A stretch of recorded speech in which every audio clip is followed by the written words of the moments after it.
इस लाल button को दबाकर channel को सब्सक्राइब करें और साथ में बेल आइकन दबाना ना भूलें।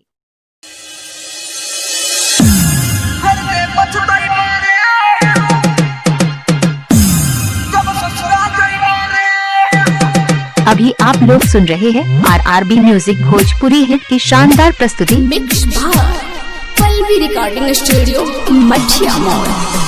डीजे कंचन राज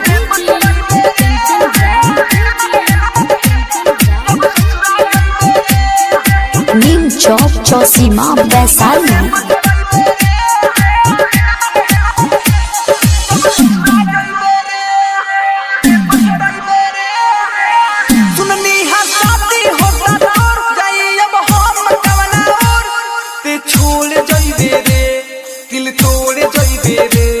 मुँह मोड़ जइबे रे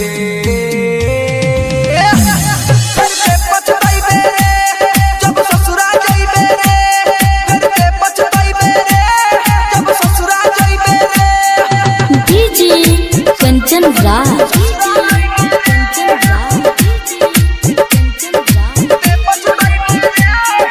नीम चौक चौसीमा वैशाली। अभी आप लोग सुन रहे हैं RRB म्यूजिक भोजपुरी हिट की शानदार प्रस्तुति।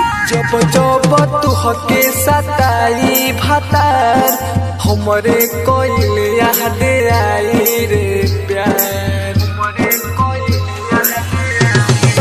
जब जब तू हके सताई भातार हमरे कोइल याद आई रे प्यार। फीका परे जब तू हर सिंगार सोचबू की ठीक रहे अरवे हमार। तेलुरवा मोहइबे रे अचारा के भिगोइबे रे बाकी हमके न कोइबे रे। घर पे पछताइबे रे जब ससुरा जइबे रे घर पे पछताइबे रे जब ससुरा जइबे रे। डीजे कंचन राज